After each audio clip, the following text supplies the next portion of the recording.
Hello, everyone. This is Larry Tippin, Putnam County historian. We've been doing a series on the small communities in Putnam County. Today, I'd like to talk about Bainbridge, a small community in northern Putnam County, about 10 miles north of Greencastle. We can't talk about everything that has to do with Bainbridge's early history. Just talk about some of the interesting facts. There's been a recently published book called Bainbridge Remembered by local author Malcolm Romine, available at the Putnam County Museum gift shop. Very fine publication, has a lot of useful information and interesting facts about Bainbridge.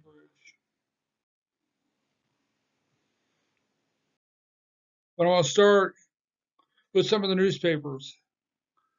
You can go to the Hoosier Chronicle online and read these and some other interesting newspapers.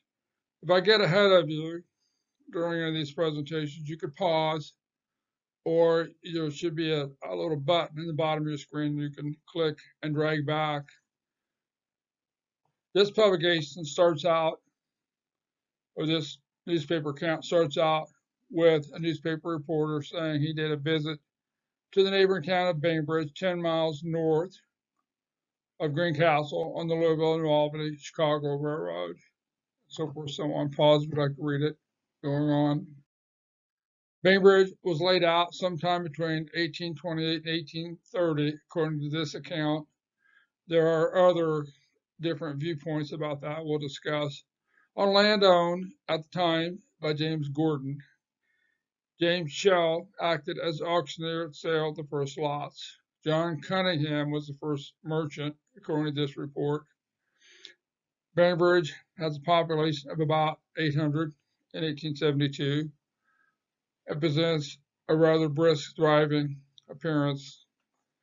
Moving on, at present, the business Bainbridge is represented by 3 dry goods stores, one kept by our old friend Samuel Colliver, 2 drugstores, 2 groceries, one kept by Henry C. Darnall, a hardware store, sawmill, gristmill, wagon shop, carriage shop, wagon and carriage shop, furniture store, harness shop, 3 shoe shops, barber shop, tailor shop, 2 blacksmiths, 2 hotels, and a saloon.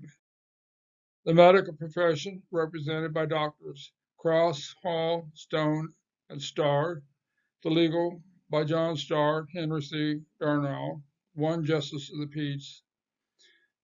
Talks about 3 churches, the Methodist, Presbyterian, and Reformed, and also saying at present the Baptist Society worships at the Academy. We'll explain what that means.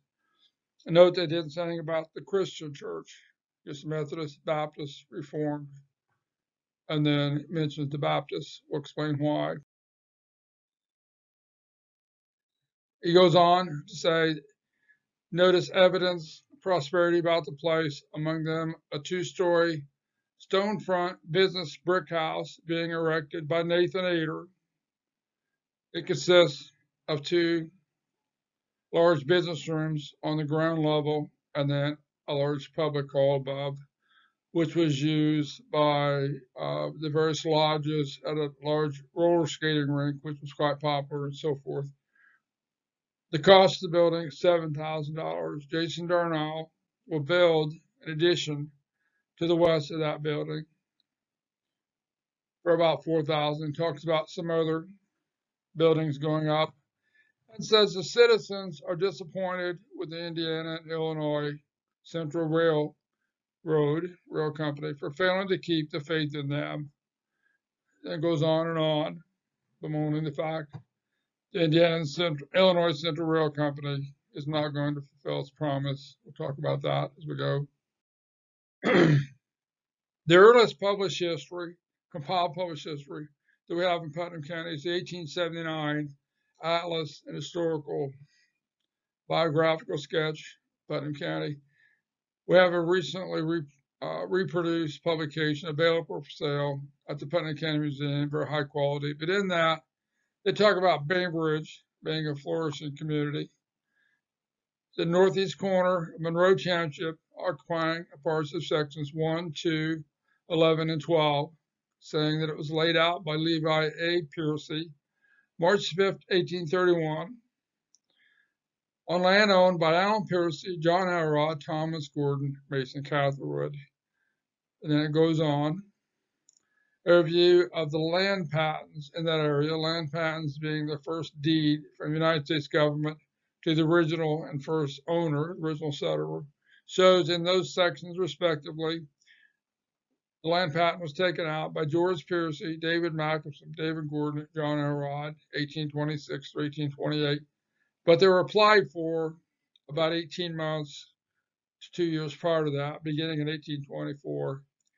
Well, note that Mackinson was a brother-in-law of Mason Catherwood, who's mentioned, and that's probably why that explains that thing. And then George Piercy, who was married twice, his first wife died, he remarried, had a total of 17 children that we know of, none of them named Allen. The closest is Levi Allen Piercy, so we believe this Levi A. Piercy.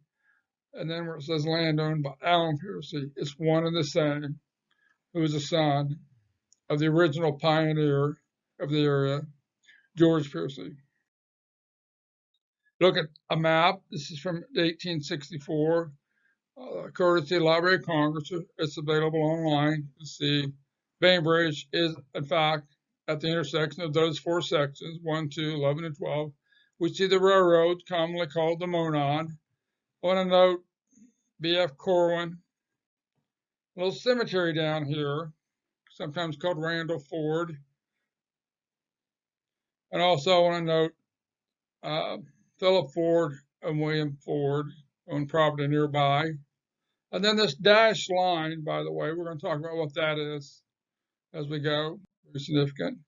And that cemetery that's called Randall Ford, we have a Revolutionary War soldier buried there, but not the typical Revolutionary War soldier. William Ford, who had died December of 1834, joined, according to the description on the tombstone, the English Army at the age of 18 and served through the Revolutionary War. So we have a war veteran that fought for the British side that lived in Putnam County, buried at the cemetery.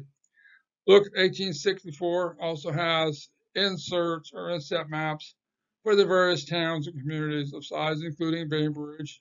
Zoom in on parts of this. On the north part, we see the Academy, and again, this B.F. Corwin. On the south side, we see quite a few businesses and homes noted. We'll zoom in on the downtown area. What's now the downtown of Bainbridge, which is a block south of US 36, or a block south of the stoplight, the only stoplight town, was called Main Street and Academy Street at that time. So basically County Road 200 East or Washington Street. We see quite a few stores and homes on the east side of that intersection, but not much on the west side. All we see basically is what looks like the two-story building that was built by Nathan Ader. We call it generally the David Ader building. And then the 1864 business directory that was part of that. Pause, you'd like to read all of them. I'm just going to point out a few of them. There's a Harvey Black, which was a dealer in every class of goods for retail trade. Joseph Smith, the blacksmith. And then I believe James Piercy was a physician. Again, pause, we'd like to read all of them. It's very interesting. This is from the 1879 Atlas Historical Record of Putnam County we talked about, which is, again, a map of Bainbridge. We see down here the church, where the Christian church is now. We'll talk about that. The railroad, zoom in on the downtown area. See the depot, no longer standing. Methodist Church. 2 hotels, and then out the building of Ader's, and then the building beside it, apparently built by Darnall, and then the Academy at the north end of town. This is very significant. An 1831 article in the Wabash Herald, notice Colonel George Piercy, the commissioner of the Indianapolis and Montezuma State Road, will 10 on the 21st of September at John Cunningham's store in Bainbridge, and then also Dr. Hubbard's in Clintonville, and then also Rockville, for the purpose of receiving and closing contracts for several neighborhoods for bridging the Montezuma and Indianapolis-Montezuma State Road. Very significant. The east-west road in Putnam County, really way before the National Road, was this road. It actually started quite a bit before that. This is from another newspaper, 1835. This is the acts of the Congress, this whole page.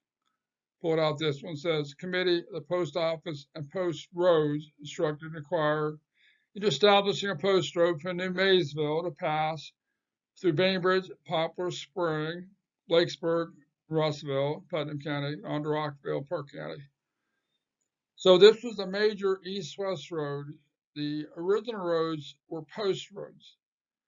Basically, we take for granted that the original post offices, the mail had to get somewhere and come from somewhere. So these post roads were established, basically just to get the mail from one post office to the next, get them to a central location, sort them, and redistribute them. And this is way before the railroads, so it had to be done on horseback. And then those roads were the post roads. And sometimes then they started being referred to as tavern roads because they became public roads. And then we noticed the Indianapolis-Montezuma State Road. And then this one in 1836, there were bills proposing postal routes, including at the bottom, we see Greencastle by Manhattan, Bowling Green, Point Commerce, and Bloomfield. But significance of this discussion from Danville by New Maysville, Bainbridge, Poplar Spring, Blacksburg, and Russellville to Rockville. So that became the major east-west road in west central Indiana, northern Putnam County. It's a publication called Postmasters 1832 to 1971, courtesy National Archives, which is a handwritten ledger where the Postmaster General, or the various Postmasters General, kept track of the post offices and the appointment of the postmasters. So it's the Samuel G. Lowry was appointed the postmaster at Poplar Spring in June of 1834. That post office discontinued in May of 1835, short-lived. And then the first postmaster in Bainbridge was Joshua Locus, who was appointed February of 1835.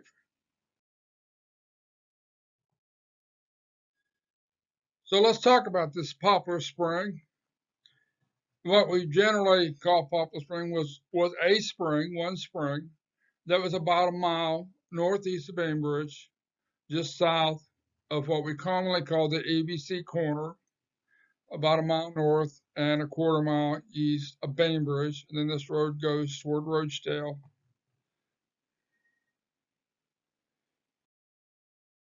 As a map, 1876, map of the counties, courtesy of the Indiana State Archives, where we see Bainbridge, and then Blacksburg. We'll zoom in on this a little bit. We see where this Poplar Spring was. Also notice a school up here just north of that. And then from Poplar Spring, we see a road that ran along and crossed a total of 18 times South Ramp Creek. I actually counted them 18 times.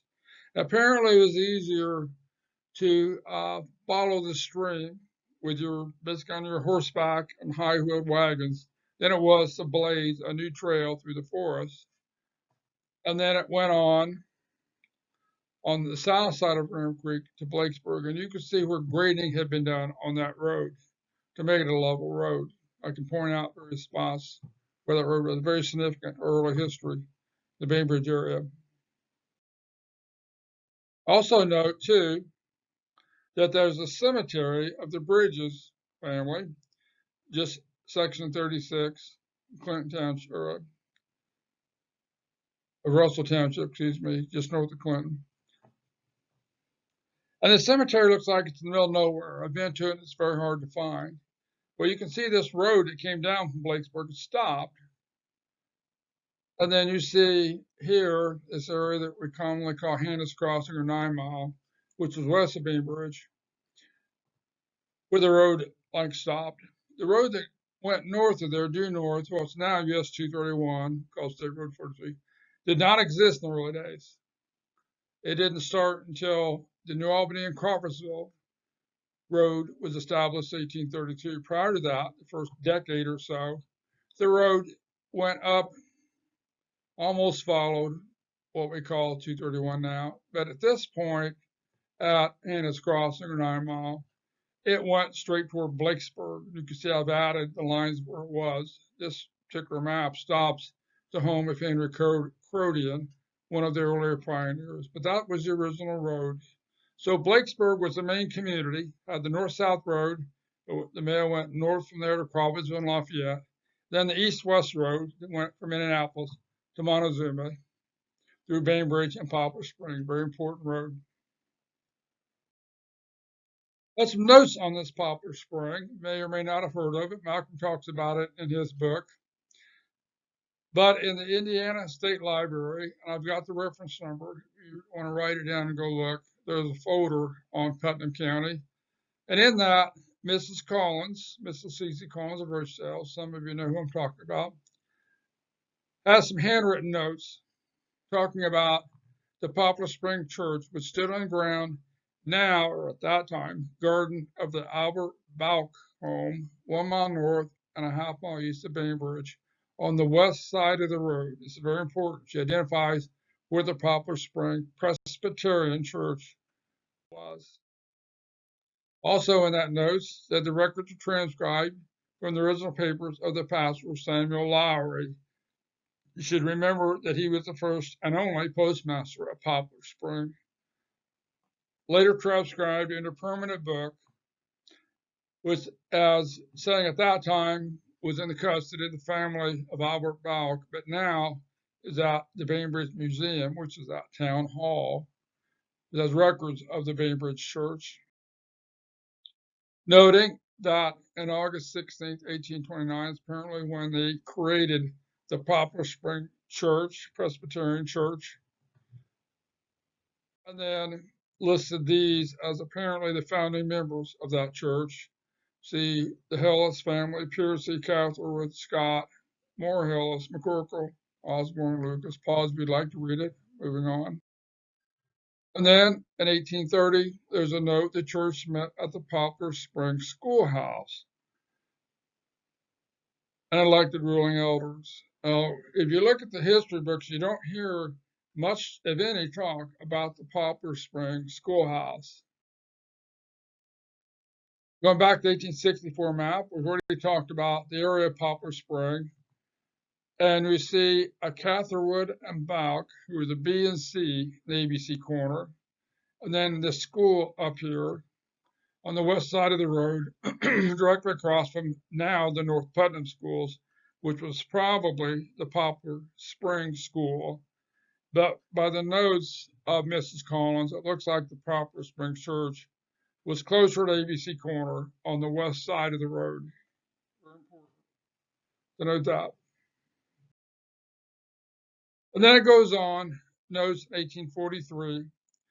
Basically, a vote was taken whether or not they should request a presbytery. The Presbyterian Church is ruled by the presbytery, I suppose you might call it a group of elders, a presbytery, to change the name from Poplar Spring to that of Bainbridge Church.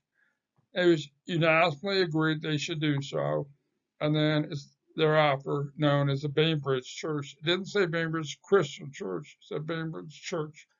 So that's why we see reference to the Bainbridge Presbyterian Church, but it's now, we think, the founding of the Bainbridge Christian Church. Here's a photo of the Bainbridge Christian Church, courtesy Putnam, the Bainbridge Museum. I actually got this with permission from Malcolm Romine's book. It's the original building of the Bainbridge Christian Church, taken in 1861. And it's on the south end of Bainbridge, where apparently where the Christian church is now. While we're looking at photos, This is a 1910 photo of downtown Bainbridge looking east, courtesy again of the Bainbridge Museum. Pause if you'd like to view it a little bit more, or you can get Malcolm Romine's book, study his notes. Moving on to the next photo. This is a postcard picture of Main Street about 1890, and it's noted that the brick building on the center eventually became the Bainbridge Bank. We'll talk about the Bainbridge Bank. And yet another photo, Main Street looking east again, about 1900. And pause if you'd like to read it, or view it some more, or if you'd like to read about it and see it some more, you can get Malcolm Romine's book. Moving on. Let's talk about the railroad. Talk about the significance of the state road and the overland roads, the post roads. So let's talk about the railroad. This is a historical marker at New Albany, Indiana, southern Indiana, along the Ohio River, across the river from Louisville, Kentucky. And it says the New Albany and Salem Railroad, noted as the Monon, was organized in 1847 after years of legislation to provide transportation to move goods and people to and from the state's interior, completed to Michigan City, northern Indiana. If you're not familiar with that, that's up near Chicago, right along Lake Michigan. In 1854, when the last rail was laid in Putnam County. Goes on to say, on the right, on the other side, fugitive slaves' use of the railroad and escape caused regional controversy in the 1850s. So apparently what we can tell, there's not much documentation of what we call the Underground Railroad. Underground Railroad's not an actual railroad, but it's moved the people to Canada and their freedom. But we have some documentation where they did, in fact, follow the Monon because it went to the north.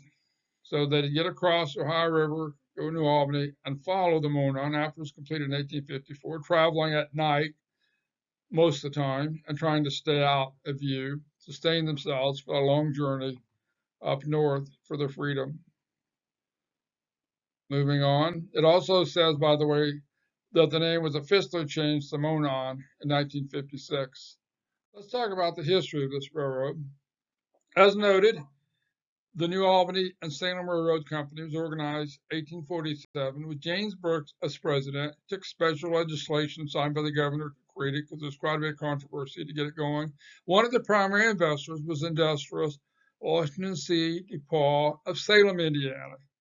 If that name sounds familiar, it should. They initially laid 33 miles of track to get from New Albany to Salem, but they very ambitiously wanted to go all the way north, all the way to Michigan City. So this company acquired one or more existing rail lines going south from Michigan City toward Lafayette and also west to Chicago. Then they built lines going south, and then they built lines going north from Salem. Then the extension from Michigan City going south reached Bainbridge in December of 1853, as we see by this advertisement in the Crawfordsville Review, December 31st of 1853, where it says the New Albany and Salem Railroad is open to Bainbridge, connecting the Terre-Haute-Annapolis Road at Greencastle by only 10 miles of staging. And we know this is the line going south because it starts in Michigan City, goes to Lafayette, Crawfordsville, into Bainbridge. At that time, that's the end of the line, the northern part of that rail line. By staging, they mean you get off the train, because that's the end of the line, and you go overland by stagecoach to Greencastle, where you can connect then with the existing Terre-Haute-Annapolis Railroad, which later became the Vandalia, and then later yet became the Pennsylvania. And then you could continue your rail journey to Indianapolis, Terre Haute, St. Louis. They're very significant. A notice in the Crawfordsville Review, December 4th, 1854, saying the New Albany and Salem Railroad is completed within 6 miles of Gosport on the southern end. So they're going north from Salem.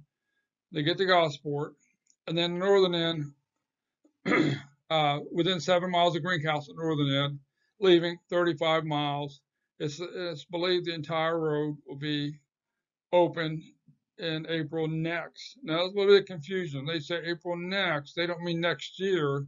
They mean the next time that falls on the calendar. We've had a lot of confusion from historians about this. But April next means April of 1854 is when they believe the entire line to be completed. We see it again in the Crawfordsville newspapers, May of 1854, where the northern end of the New Albany-Salem Railroad has now reached Greencastle. It's very significant. Now it's gone south from Bainbridge to Greencastle. We've also got a newspaper from 1911, which says that it reached Greencastle on St. Patrick's Day in March of 1854. And this is what it looked like when it connected to the existing Indianapolis Road at Greencastle Junction, appropriately named. Later became Limedale when they needed post office, because that would be too confusing to have a Greencastle and a Greencastle Junction, but it was called Greencastle Junction. Later Limedale, and there's the depot. Very significant. It's cool to see these two rail lines. You see a Monon train, looks like apparently continuing south. And then here on the Pennsylvania Vandalia, you see the smokestacks. There's the smokestacks of the limestone quarries, which became Lone Star, now Buzzy. Very significant. Here's an advertisement. July 20th, 1854 notes that the New Albany and Salem Road is now formally opened, dedicated on July 4th, with great celebration at New Albany. So again, it was noted that the last rail was laid in Putnam County, somewhere south of Greencastle, in the Cloverdale area, maybe as far south of Oakland, just before it went to Owen County. That's where the last rail was laid. Then in 1858, the struggling New Albany and Salem Railroads is in the hand of its investors, who reorganized as the Louisville, New Albany, and Chicago, which is what we more normally knew about it, until 1881, they consolidated the Chicago and Indianapolis Airline Railway. And then in 1897, it was formally reorganized as Chicago, Indianapolis, and Louisville Railway, which is what it is noted at in this action photo, again at Greencastle Junction, the Monon train going north. It's a very cool photo, past the depot at Limedale, Greencastle Junction. Very nice photo. And then in the early 1900s or so, the rail line began to be known as the Monon, but it was not until January 11th of 1956 when the Chicago, Indianapolis, Louisville Railroad started to officially adopted the name the Monon. And then in 1971, it was merged into Louisville and Nashville Railroad system. And then in 2004, CSX acquired the former Monon line. It's still in operation. Goes as far north as Michigan City, as far south as Tampa, Florida. So let's talk about the other railroad that was not built, was sort of built later. You can't really see it, but it's this dashed line that goes, this is again the 1864 map of the county, courtesy Library of Congress, that goes through Groveland, Bainbridge, and Morton, east and west through Putnam counties, a dashed line. Seen that line before. An article in 1866, the citizens of Bainbridge and vicinity are making efforts to secure the necessary funds to ensure the completion of the Indiana and Illinois Central Railway. In 1870, we see that the route of the Indiana and Illinois Central Road has been definitely located through Putnam County. The old route is retained on the east side, but then when it got to Bainbridge, it's instead of it going through Morton, it's now going to go northwest through Franklin and Russell Townships. We'll show you what that means on the maps. And Malcolm Romine, in his book, very, very nice, a lot of grading had been done along the railroad, and bridge abutments have been put down. And Malcolm shows you where some of the grading had been done near Bainbridge. It's very interesting. This long article, pause, you'd like the whole thing. This 1872 was basically they've had a meeting among the different rail lines and noted that in Park County, the Indiana Supreme Court decided against the tax, meaning that there was to be a tax from the citizens of the different counties to build some of the bridges and some of the grading and so forth to get that railroad constructed. But Park County objected, and it went all the way to the Supreme Court, who decided against the tax. So therefore, the railroad is not going to be built, as it's noted at the very end of the article. About 10 miles of line was built from the Illinois state line to Montezuma, and then that was it. Some grading had been done, as we noted. Some bridge abutments had been made, and so forth, but the line was never completed. But when that rail line failed, there was a new railway basically taken over by new investors, including Nathan Ader and Alan Darnell of Bainbridge. Then it talks about using some of the old lines of the proposed Indiana, Illinois Central, and so forth and so on. If you'd like to pause and read this, or go to the Hoosier Straight Chronicles and read the actual article, please do so. I'll move on. So that's now why we see in 1876, it's called Indianapolis and Springfield, no longer called Indiana and Illinois Central. And the proposed route in 1876 would go to Bainbridge from Groveland and then go up following closely the Indianapolis and Montezuma State Road that we talked about earlier. But that road was never built. It actually was finally built in 1880 north of the proposed Indiana and Illinois Central. It's called the Indianapolis, Decatur, and Springfield Road. I talked about that in the Richville presentation. It went through Wheaton, Rochedale, Raccoon, Russellville, on its way through the northern part of the county, spearheaded by Judge Addison Locke Roche, who was an attorney from Rockville through the 1850s, maybe the 1840s, who really wanted to get a railroad to go through Rockville or Park County to connect Indianapolis with Springfield, Illinois. And he proposed as part of those two earlier lines, but he was the main investor, the main one that got the Indianapolis, Decatur, and Springfield Railroad. Later became known as the B&O through Rochedale. So therefore, Rochedale was named after Judge Addison Locke Roche. You can read about that or hear about that. We talked about Rochedale. Now that we've got a railroad, we're going to have inevitably some accidents. This is very gruesome. If you'd like to read it, January 21st, 1892, Greencastle Star Press, where apparently near Cary Junction, which is south of Bainbridge, there was a very bad accident with one of the employees of the railroad named Luther Hudlow was killed. It was such a gruesome accident, they only found his hands and a few other parts of his body. Very gruesome. Or part of his feet and so forth. You want to read it, pause. Very gruesome story. There's another one, 1857, where a box containing the remains of a human body was found at the Lost Baggage Department of Railroad in Chicago, directed to J.A. Goldsberry of Bainbridge, Indiana.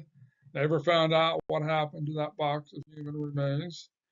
Let's talk about the newspapers. Bainbridge had some early newspapers that many of us are not really aware of. Here's 1869 publication called the Bainbridge Argus, A-R-G-U-S, Bainbridge Argus. Well, would you like to read it? Moving on. Another one, this is a little bit before that, it's actually 1858. The Sharp Stick, title of a manuscript paper supposed to be published in Bainbridge. Supposed to be spicy and pointed and so forth. Moving on.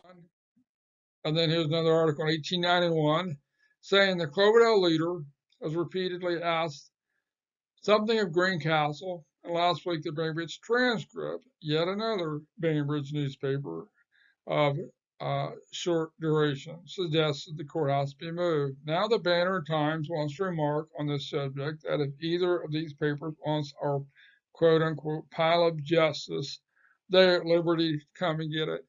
So what's going on is the second courthouse of Greencastle, which was built in 1846, is by 1891 very bad condition. Of course, as we know, it was replaced by the existing courthouse, which was dedicated in 1905. But the point of this was there's another newspaper called the Bainbridge Transcript. Here's another sad story. 1869, two men by the name of Arnold and McCleary, while out threshing wheat near Bainbridge, during a thunderstorm, took refuge under a beech tree. When it was struck by lightning, it killed them instantly. We actually see this fairly often where people naturally run under a tree during a storm. It's probably the last place you want to be because the lightning hits the tree, it's going to go through the roots and you're killed instantly. I never could find out who this McCleary was, but this Arnold was Henry Arnold. He's buried at Brick Chapel Cemetery with the inscription he died August 25th, 1869. This newspaper is August 28th, so I know that's him. I don't know who the McCleary was. All right, Bainbridge had a noted person that applied for and received a patent for an innovative front gear for wagons. A. Finley, what is his name? And his tombstone at the Bainbridge Cemetery simply says A. Finley. But a thorough search of the records found that in the census records, his name was apparently Amiza or Meza. I'm not sure how you pronounce it, Finley.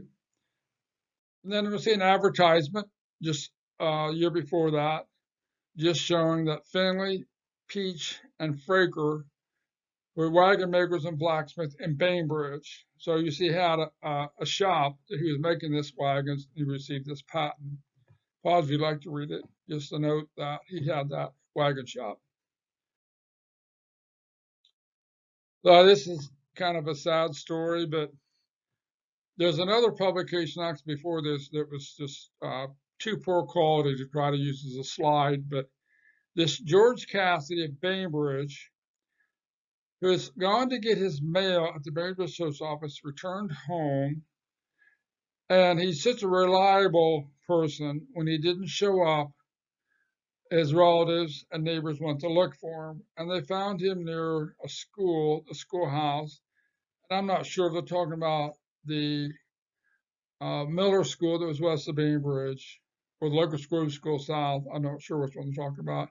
And they first thought that he had been murdered. He was just laying in a field 100 yards from the road. No reason for him to be there. But this article follows up and says that they did a coroner's inquest, and then the doctor did the examination, found significant hemorrhaging in his brain, and concluded that it was a stroke.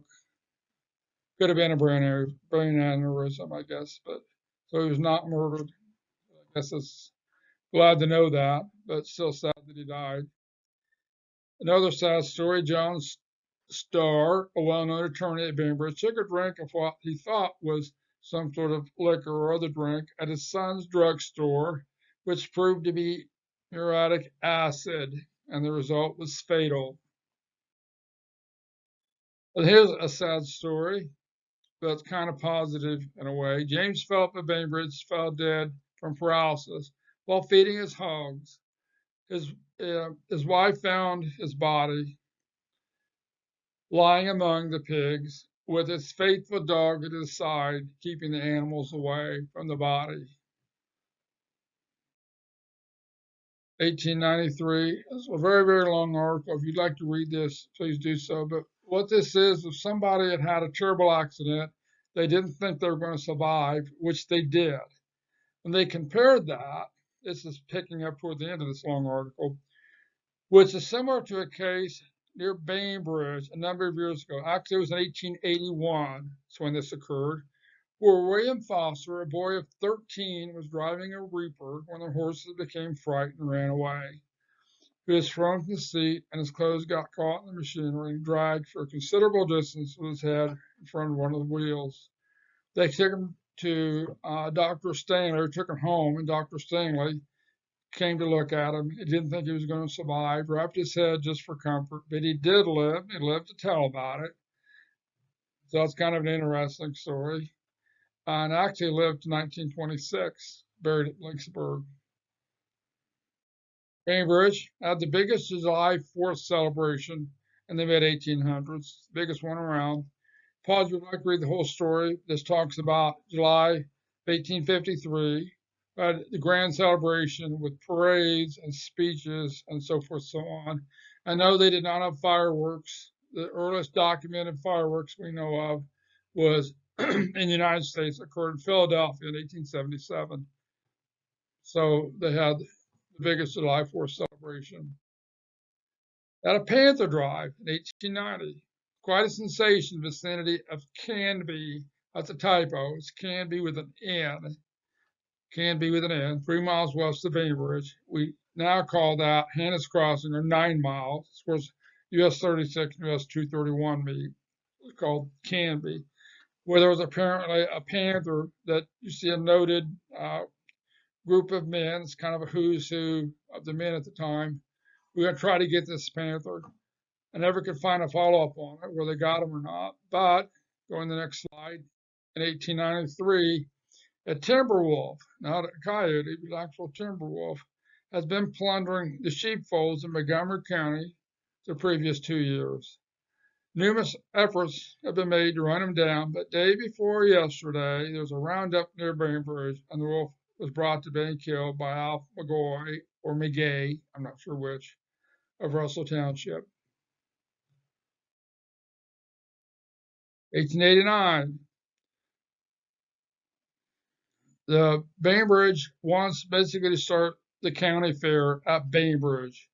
So Attorney Ader, I'm sure this is David Ader, could have been his father Nathan, has drawn up Articles of Association of Bainbridge Fair with a fund of $200. Basically, now that they're going to be the county fair, they get this $200 for the purpose of holding the county fair. This is August of 1889. We see a follow-up in October of 1889, which talks about the success of the county fair at Bainbridge. It takes up over half of the page of a newspaper. So if you'd like to go to that newspaper, the Hoosier Chronicles, and read it, it shows the premiums and who won, the horse events and ponies and so forth, so on. It's very interesting, very nice. Pause if you'd like to read this portion of it. We'll move on. And if you're not familiar with the fairgrounds were at Bainbridge, we believe it was where I have this circle put down for the horse track, maybe a little bit to the west of that, which is on the south side of US 36 and west of the railroad, a little bit west of town, maybe a little farther west than have a mark. That was where we believe the fairground was.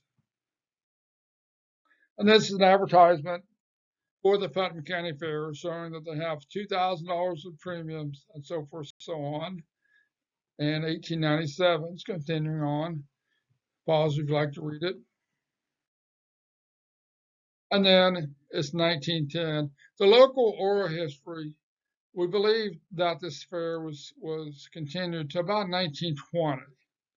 So really, don't know, but here's some documentation where we say, in 1910, the Bainbridge races, which in former times attracted large crowds from all over Putnam County, are to be revived. So implying that they've kind of not been having this fair, but it's going to be revived in 1910. And the races this year are to take place on July 4th. And it'll be a baseball game in connection with 1910. And here's one all the way to 1939, as late as 1939. 3-day horse show at Bainbridge. The annual horse show and carnival at Bainbridge will be held this year, 3 days beginning Thursday, July 13th. Talks about the first day where they're showing some heavy draft mules, and then a concert by the Fillmore Band. Friday, the horse show, saddle horses, harness horses, ponies. Friday night, the Cloverdale Band is on the program.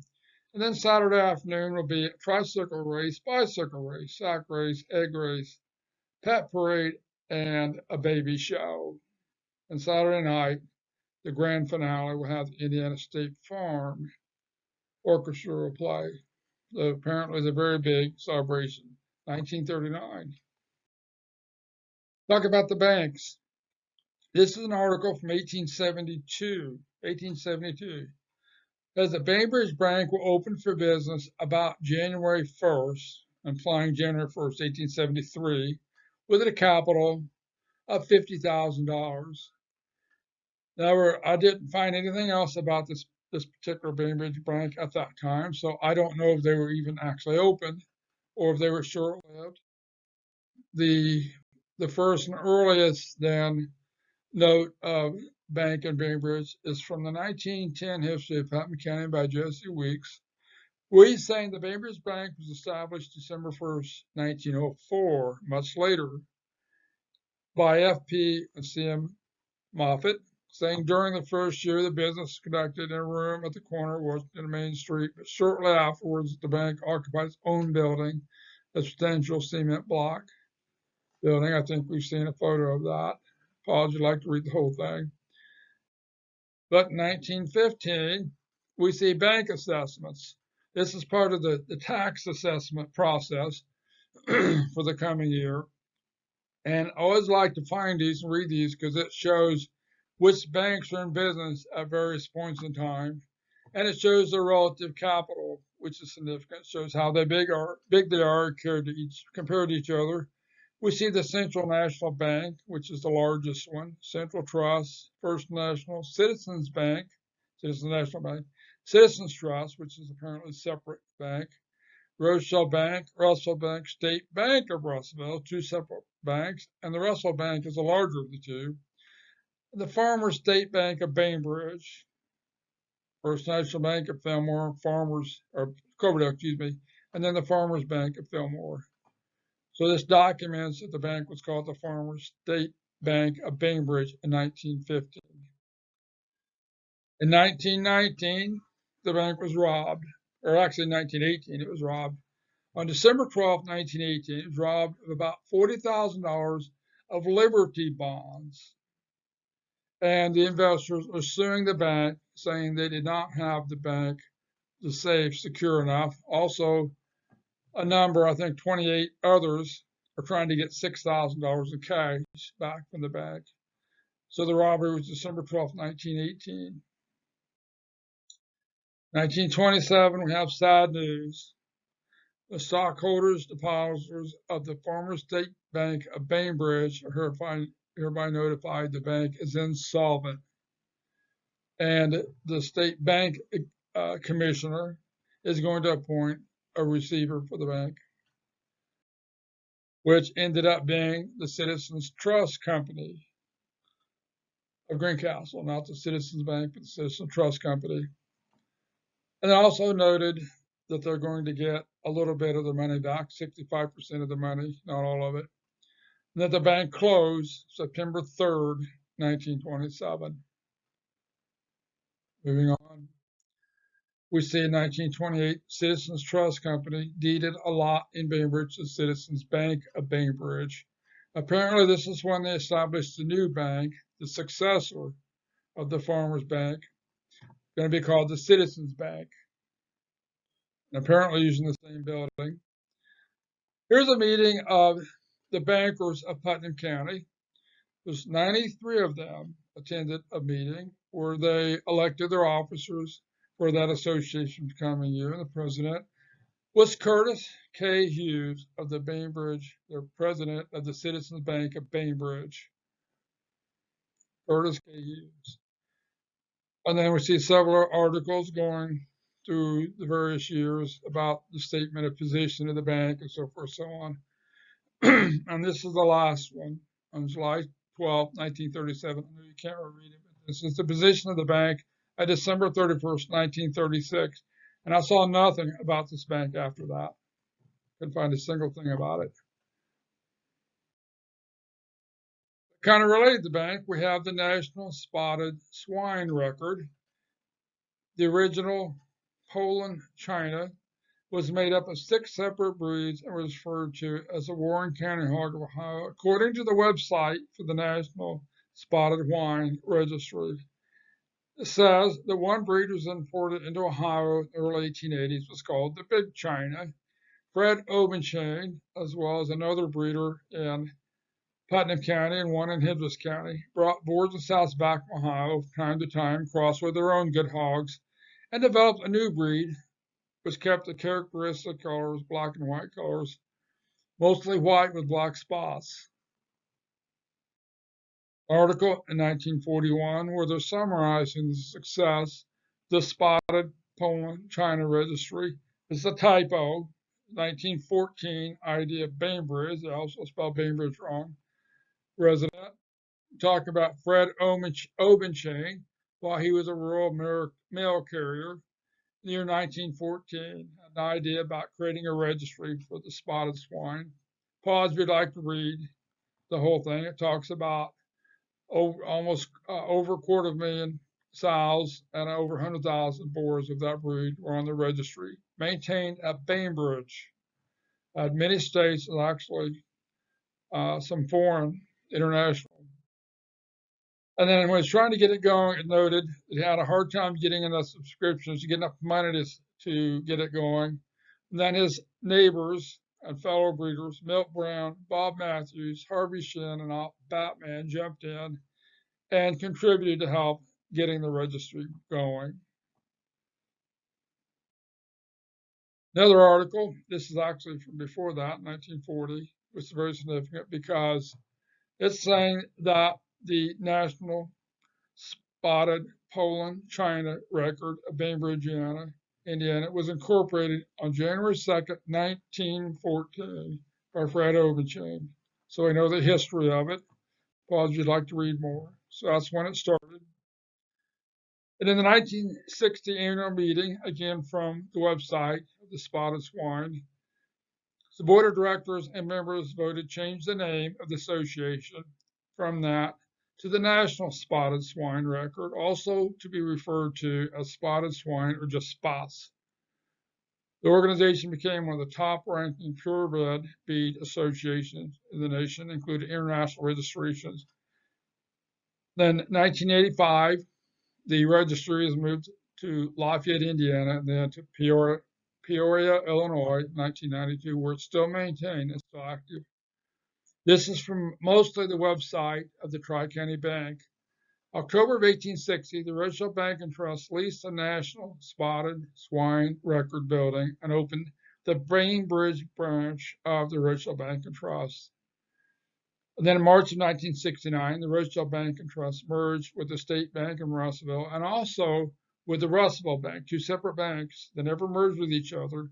Tri-County acquired, the Regional Bank acquired both of those, and then named the whole organization then Tri-County in September of 1969. Then in November of 1970, they built the new branch at Bainbridge, the current building, built by Hess Construction.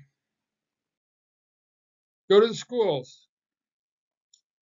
This is a photo, I believe, from a publication called Schools in Your Hands from 1978 by the retired teachers of Putnam County. This is the Bainbridge Academy. Very, very nice that we've got a photo of the building where it stood on the north side of Bainbridge with that nice white fence. Pause if you'd like to study it. Very interesting. Also in that publication, it shows a school after that, which was the second Bainbridge School, which was in use until 1910. And then the Bainbridge School was built, it says, in 1908. I think the date's actually a little later than that. And then the gymnasium was built in 1922. So it's on the right, a separate building gymnasium. It was very innovative at the time. And then this school, when with Rochelle and Russell, consolidated into the Putnam school system. And this school then was discontinued, dismantled, and no longer there. The corporate offices, North Putnam schools, are on the lot where the school was. Also on note, the Locus Grove School, which is a very significant school, which was southwest of Bainbridge, about halfway between Bainbridge and Brook Chapel. This is an advertisement for the Bainbridge Male and Female Academy, August of 1859, where they're going to start the new term. They note, let's start with a little poem that notes that began 4 years prior. So they're claiming or stating that it started in 1855. And then it shows the fees. Common branches 3 to 5, higher 6 to 8. I did a whole separate presentation on the history of the schools in Indiana and Putnam County. And what happened was in the middle 1800s, up to that time, schools were by subscription. You paid for your students to go to school. There was really no tax support up to this time. But there was a movement to get schools a higher education, above and beyond what we would now call an 8th grade education. But you still had to pay for it. So that's where some of these academies were started. We had another one in Russellville, another one in Cloverdale, and at least one in Greencastle.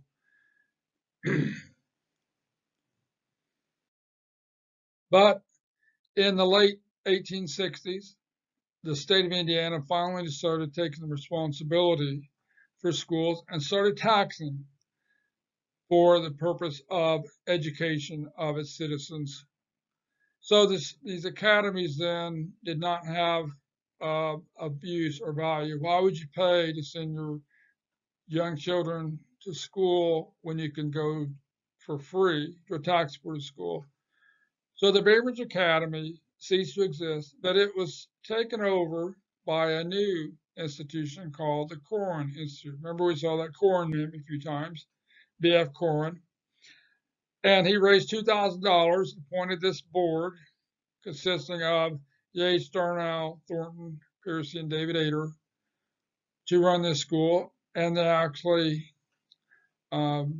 concurrently ran classes, the Corrin Institute, with the public school of Bainbridge at this building, which originally was the Academy building, became the Institute building. And then in 1871, the school trustees of the tax-supported public school purchased the fine brick property of the Corrin Institute and be used hereafter by our free schools. So that's what happened. That talks about 220 scholars, so it's a fairly large school. So that's how the academy became the Corrin Institute and then the Bainbridge schools. And they used that building until it was of no longer value, and they outgrew it and built that second school that we just looked at.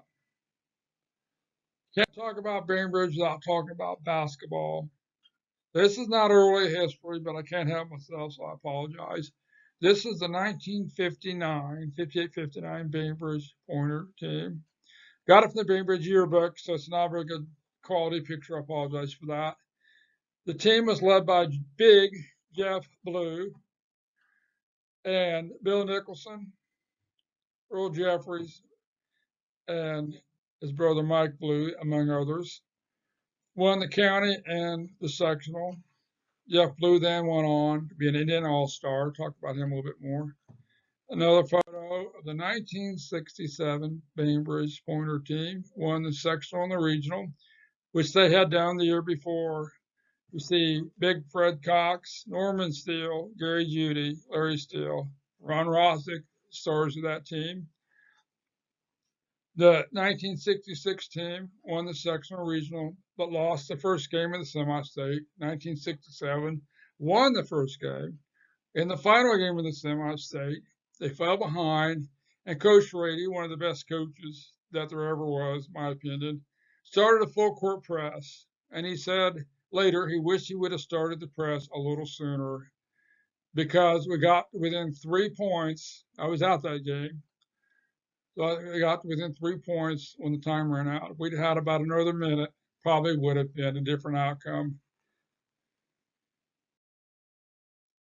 And then you talk about Bainbridge basketball. You have to start talking about Archie Chad. This is from the Indiana Basketball Hall of Fame website, where you can read about it. Archie Chad was a 1924 graduate of Bainbridge High School, went on to play at Butler, who was a 3-year starter, captain of the team under Tony Hinkle at Butler. But what he is most noted for was as a coach. He took the Anderson Indians to the state finals both in 1935, 1937, and won. So it's very significant. Matter of fact, there was a group that got together, I believe in the 1980s, to select the all-time greatest basketball team from Putnam County and selected Archie Chad as the best player from North Putnam, including on that five, of course, Jess McAnally, Rick Ford, Larry Steele, Jeff Blue. It also has noted in the Hall of Fame, Indiana Basketball Hall of Fame. Again, you go to the website. 1960 graduate of Bainbridge High School, played on the Indiana All-Star team, and also went to Butler, where he was a star player. Drafted by the Boston Celtics, and in training camp, he injured his ankle, and that was the end of his basketball career. It's a pretty severe injury. But he would have been on the mid and late 60s championship teams with Bill Russell, John Havlicek, and the Joneses and so forth. But he didn't make it because of ankle injury. And then finally, we have Larry Steele. You can't say enough about Larry Steele. 1967 graduate of Bainbridge High School, also an all-star, then all-star. Played for Adolph Rupp at the University of Kentucky. He was a 3-year starter. Led the team in assists, was the MVP, had leadership awards so far. Drafted both by the ABA and the NBA. He went to play for the Portland Trailblazers because he was a small forward and didn't really fit in. So they moved him to guard. 6'7" guard, had a great basketball sense, good feet, and those long arms. He led the league in steals. And he's a very good defensive player. So he was a very essential person on that team. He was also a member of the 1977 team that won the NBA championship, very significant. Played for 9 years with the Portland Trailblazers, and then he coached at the University of Portland and so forth. There's some photos of Larry Steele from the Hall of Fame website. Wore number 54 at Bainbridge, and as an all-star, wore number 6, wore 25 at Kentucky, saw him play a number of times, and then Portland, wore number 15. I'm going to end with this. This is kind of a personal story, and I hope you bear out with me. This is a photo, the banner graphic, 1970, where Percy Rice has gone into the offices of the banner and claims that he has the tallest hay crew in Putnam County with this photo to prove it. From left to right, we see Terry Tippin, who is getting ready to go in his freshman year at the North Putnam schools, where he was a 4-year starter on the basketball team. 6'3" Norman Steele, 1968 graduate of Bainbridge High School, played for the Indiana Central Greyhounds. 7-foot Fred Cox, played on those Bainbridge teams of the late 60s. And then he was on the first team of North Putnam schools. And then he went to play for the University of Mississippi, the Running Rebels, where he led the country in field goal percentage at least 1 year. And then here's 6'7" Larry Steele on the right. And the interesting story about this is this really wasn't Percy Rice's hay crew. It was for about 2 hours. These men worked on our dairy farm. And they were what we call hired hands or farm hands. I don't mean that in a bad sense. That's just what they were called. All through high school and college. So after school, on the weekends, and the summer, they worked for us. Drove our tractors, milked our cows, and threw the hay, pitched the hay. And we went to, Percy Rice came to get us. Had 2 small fields, less than 5 acres each. We were only there a couple of hours. Barely had time to get sweat. And he grabbed this picture real quick. And I'm not in the photo because I ran the hay baler that day, but I very much remember this. I also remember, as noted, Norman Steele ran our corn planter for a number of years, but he made arrow straight corn rows. I'm not kidding. They were straight as they could possibly be. You couldn't even get them straighter with the GPS that they use now. He was very, very good. And Larry Steele, noted him mostly because he would run down the court, pull up and shoot that short jumper because they were a dime a dozen. They're very good men. All these men were very good men, by the way. So that concludes our presentation on Bainbridge. I hope you enjoyed some of the early history and the interesting facts. I hope you come back. We talk about some more.